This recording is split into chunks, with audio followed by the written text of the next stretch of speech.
दोस्तों फिर हाजिर हूँ बाल भारती की कहानी लेकर के, जो मैंने कक्षा दूसरी में पढ़ी थी। सच कहूँ तो उस समय उस कहानी का जो मर्म है, जो सार है, जो संदेश है, वो मुझे भी समझ नहीं आया था। लेकिन जब आज उस कहानी का मनन करता हूँ तो उसका संदेश समझ आता है। कहानी वही बहुत छोटी सी, लेकिन सार बहुत बड़ा। तो कहानी सुन लेते हैं, फिर उसके सार पे चर्चा करेंगे।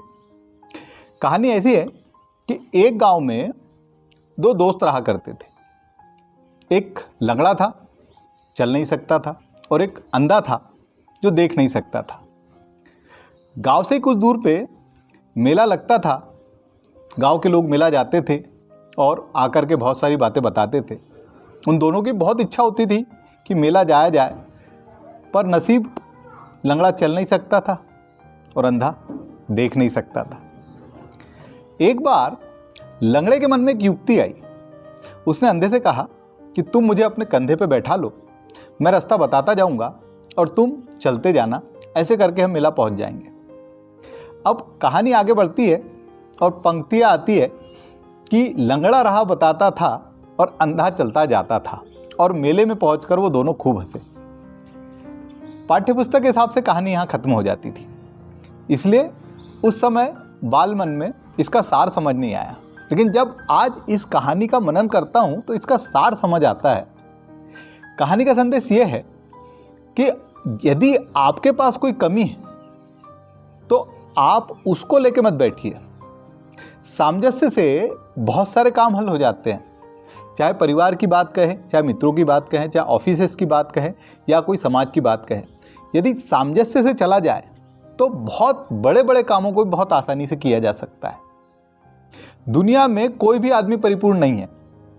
हर किसी के पास पूरी योग्यता नहीं है, या हर किसी के पास पूरी कला नहीं है। ऐसे में व्यक्ति अपनी पारंगत कला के अलावा यदि कुछ करना चाहे तो वो जनरली असफल हो जाता है और उस काम को करना छोड़ देता है। लेकिन यहाँ पे यदि ये फार्मूला लगाया जाए और सामंजस्य के साथ काम किया जाए, मैं एक छोटे से परिवार के उदाहरण से समझाता हूँ कि यदि 4 भाई है, चारों की अलग अलग क्वालिटी है, चारों एक समान नहीं है। यदि चारों की अलग अलग क्वालिटी का उपयोग किया जाए तो जो रिजल्ट मिलेंगे वो अलग अलग काम करने से जो रिजल्ट मिल रहा है उससे कई गुना बेहतर मिलेंगे।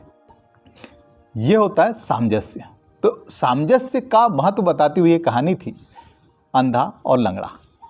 अंधा देख नहीं सकता था, लंगड़ा चल नहीं सकता था, लेकिन दोनों ने आपसी सामंजस्य किया। दोनों मेले में पहुंचे और उन्होंने मेले का आनंद उठाया। आप भी सामंजस्य बनाइए। यदि अपने में कुछ कमी है तो उसको स्वीकार कीजिए, और दूसरे में खूबी है तो उसको भी स्वीकार कीजिए। आपसी सामंजस्य बनाइए। अपने अंदर की खूबी का सामने वाले को फ़ायदा पहुंचाइए, सामने वाले की खूबी का खुद फ़ायदा उठाइए, और एक अच्छी दिशा में, एक उन्नत लक्ष्य की ओर आगे बढ़िए। कहानी पसंद आई हो तो कृपया लाइक शेयर ज़रूर कर दीजिएगा। यदि अभी तक हमारे चैनल को सब्सक्राइब नहीं किया है तो नीचे लाल बटन दबा के सब्सक्राइब जरूर कर लीजिएगा। अगली कहानी में फिर मिलते हैं, तब तक के लिए अलविदा।